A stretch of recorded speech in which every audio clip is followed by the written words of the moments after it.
Wasit Nasrullah Kabirov terima 48 juta usai pimpin laga Indonesia vs Qatar. Sudah diputuskan AFC soal protes PSSI terkait kerugian Indonesia U23 melawan Qatar.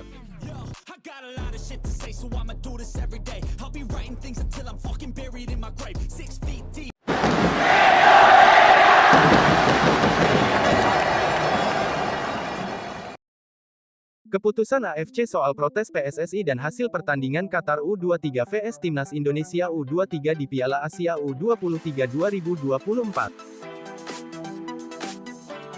Persatuan Sepak Bola Indonesia PSSI, menyatakan siap melayangkan pengaduan atas keputusan wasit Nasrullah Kabirov ke AFC Asian Football Confederation. Anggota Komite Eksekutif PSSI Arya Sinulinga juga ikut berseru. Berikan piala itu secara cuma-cuma ke Qatar, tulis Arya di akun Instagramnya. Sementara itu, AFC dalam rilis resminya seusai pertandingan menuliskan bahwa Qatar U23 layak menang atas Timnas Indonesia U23. Qatar U23 tampil apik hingga menang 2-0 melawan Indonesia di laga pembuka Piala Asia U23, tulis AFC. PSSI secara resmi melayangkan surat protes ke AFC atas kepemimpinan wasit laga Qatar U23 vs Timnas Indonesia U23. Wasit Nasrullah Kabirov dianggap membuat keputusan yang merugikan Timnas Indonesia U23. Ketua Umum PSSI Erick Thohir merujuk pada keputusan wasit yang merugikan seperti diusirnya Ivar Jenner hingga penalti Rizky Ridho. Namun, ternyata AFC telah mengatur regulasi soal protes selama Piala Asia U23 berlangsung. Dalam regulasi Piala Asia U23 pasal 55 tertera soal protes. Regulasi AFC sebut tim peserta Piala Asia U23 tak bisa protes keputusan wasit karena ini. Dalam regulasi, tim peserta Piala Asia U23 dipersilakan untuk mengajukan protes namun dengan beberapa syarat. Syarat pertama adalah memberikan surat ditunjukkan pada match komisioner pertandingan yang bertugas di laga tersebut. Surat protes harus ditembuskan ke Sekretaris Jenderal AFC dalam jarak 24 jam setelah pertandingan berakhir. Tim peserta pun harus mengirimkan biaya protes $500 AS atau setara dengan 8,1 juta rupiah yang tak bisa dikembalikan. Dana tersebut pun harus ditransfer paling lambat 24 jam setelah pertandingan selesai. Namun ada regulasi yang bisa memberatkan Timnas Indonesia U23, di mana dalam ayat 55.3 dijelaskan bahwa protes tidak dapat diajukan yang berkaitan dengan keputusan wasit di lapangan. Keputusan tersebut bersifat final dan mengikat serta tak dapat diajukan banding, kecuali ditentukan lain dalam kode disiplin dan kode etik AFC, tulis regulasi tersebut. Bahkan tim peserta juga tak bisa mengajukan protes terkait teknologi garis gawang dan sistem video asistan referee VAR. Hal yang sama juga berlaku untuk segala potensi masalah terkait penggunaan dan/atau pengoperasian teknologi garis gawang GLT, dan/atau sistem video asistan referee VAR, tulis regulasi tersebut. Ada 5 penyebab Timnas Indonesia U23 kalah 0-2 dari Timnas Qatar U23 di Piala Asia U23 2024. Lambat panas. Timnas Indonesia U23 terlambat panas di laga tersebut. Bisa dibilang, permainan anak asuh Shin Tae-yong baru berkembang di babak kedua. Hal itu menyebabkan Qatar bisa lebih banyak menekan di awal-awal pertandingan. Ini dapat menjadi evaluasi penting untuk laga kedua nanti. Kurang efektif memanfaatkan peluang. Garuda Muda setidaknya mendapat 10 peluang dengan 2 di antaranya mengarah tepat ke gawang. Namun, 2 peluang itu gagal berbuah gol karena aksi kiper lawan. 1 peluang lain membentur tiang gawang dari tendangan Rafael Struijk. Ini tentu juga menjadi evaluasi tersendiri buat tim pelatih. VAR. Teknologi ini membuat Indonesia rugi di akhir babak pertama. Pasalnya, wasit yang bertugas mendapat intervensi dari VAR akan adanya potensi penalti. Sang pengadil kemudian mengoreksi keputusan awalnya dari pelanggaran untuk Indonesia menjadi hadiah tendangan 12 pas.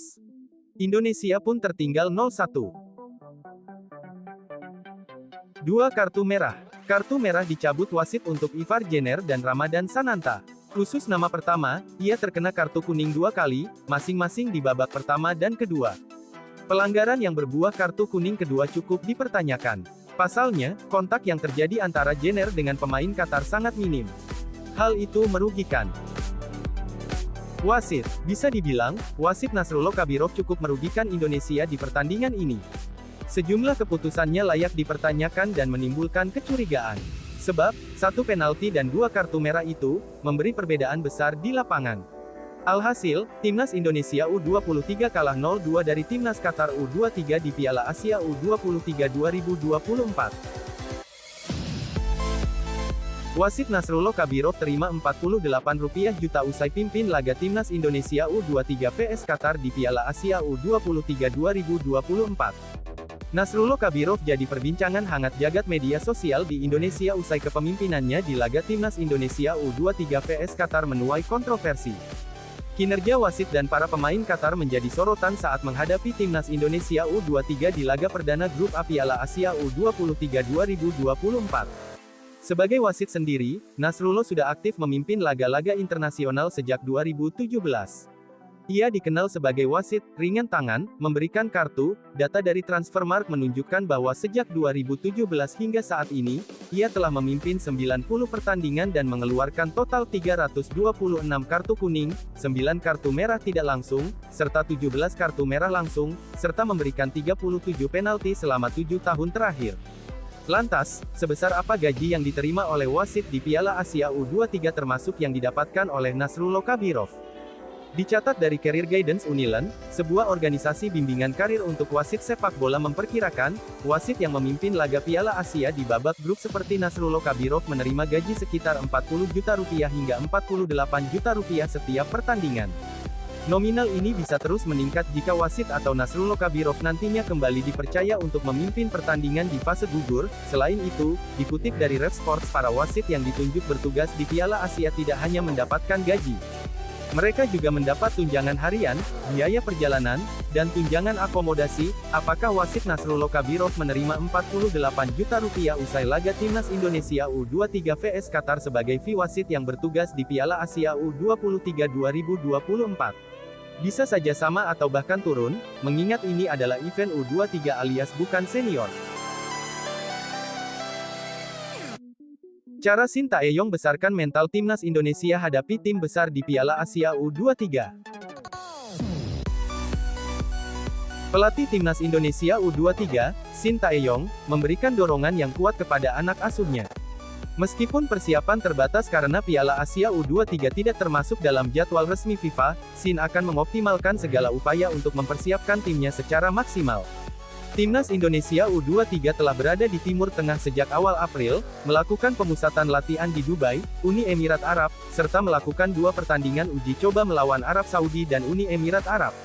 Meskipun beberapa pemain tidak dapat bergabung karena kewajiban klub mereka, Shin Tae-yong optimis dengan peningkatan performa tim ketika pemain seperti Justin Buchner bergabung. Di Piala Asia U23, ajang ini tidak masuk kalender FIFA, maka kami tidak dapat melakukan persiapan dengan sempurna. Bagaimanapun, kami tetap berpikir untuk challenge mengembangkan diri. Mudah-mudahan kami dapat tampil bagus di turnamen ini, kata Shin Tae-yong.